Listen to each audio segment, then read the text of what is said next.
मैं एक बार आपसे पूछना चाहता हूँ कि हमें क्या चाहिए? हमें क्या चाहिए? हमें क्या चाहिए? और वो कैसे मिलेगी?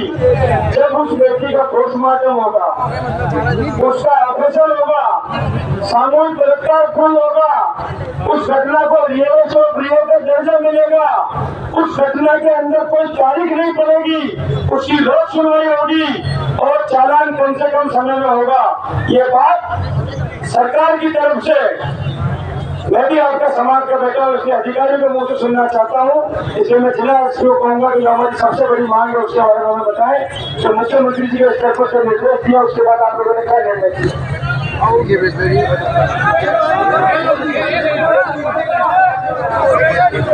ये जो मामला है बहुत बड़ा और जघन्य अपराध है।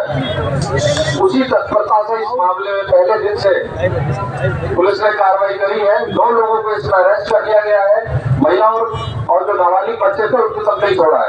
तो हम इस जघन्य अपराध में किसी को नहीं छोड़ेंगे। कम से कम समय में 15 दिन के अंदर हम इसमें चालान प्रोसेस करेंगे।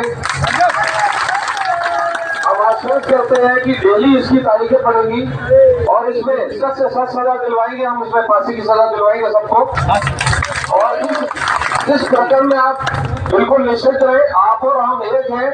समाज, प्रशासन, पुलिस सब एक है। हमारा ध्येय एक है, हम आपके साथ हैं और आप हमारा हाथ मजबूत करें, हमें सहयोग करें। जय हिंद।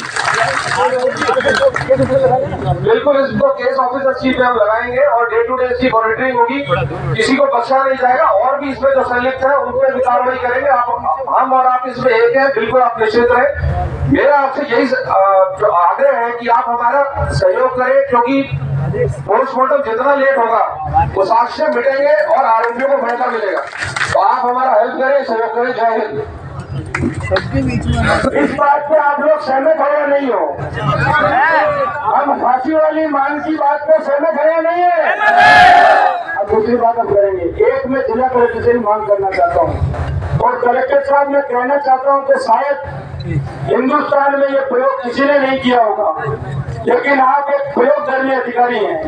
मुझे आज भी याद है पिछले साल 14 अगस्त को भीलवाड़ा के अंदर जब स्कूल के बच्चों को पूरे राज्य सरकार ने निर्णय करके वंदे मातरम, जनगण सहित 5 राष्ट्रपति के गीत गाने के लिए कार्यक्रम आयोजित किया था। उस समय चक्कर आने से 15-20 बच्चियां नीचे गिर गई।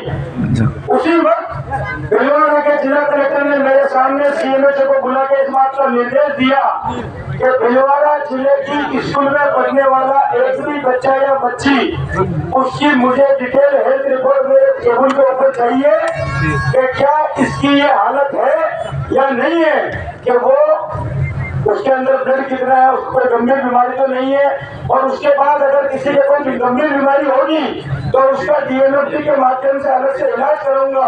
और वो जो आपने प्रथा शुरू करी, आज मैं आपसे एक दूसरी प्रथा की मांग करता हूँ।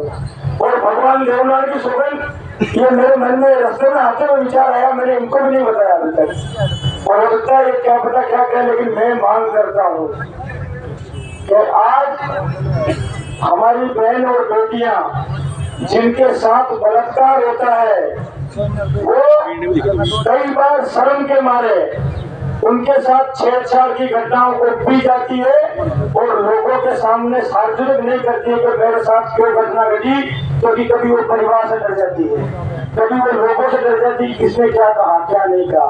कल मुख्यमंत्री जी ने एक बहुत बड़ी बात कही कि राजस्थान के स्तर पर मंचलों के खिलाफ पुलिस को और प्रशासन को एक अभियान चलाना चाहिए।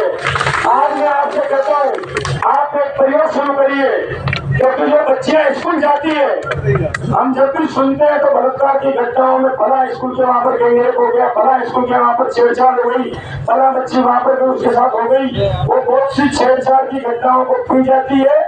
कई बार सामने वाला व्यक्ति बहुत प्रभावशाली होता है, कभी कभी किसी को संरक्षण मिला हुआ होता है, कभी वो खुद पैसे वाला होता है, कभी जाति की ऊंच नीच का सवाल होता है, तो वो बच्ची ना थाने में जा पाती है, ना अपने माँ बाप को एक बात कह पाती है।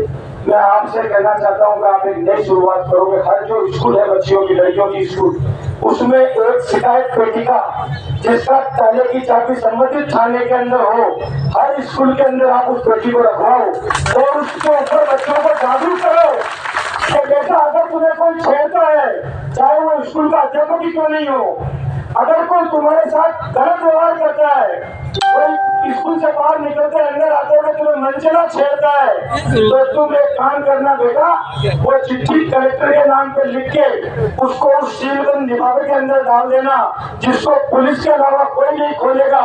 और पुलिस ये सुनिश्चित करेगी कि जब तक जांच के बाद साबित नहीं हो जाता है कि दोषी कौन है, तब तक प्रार्थना का नाम कभी जाहिर नहीं होगा।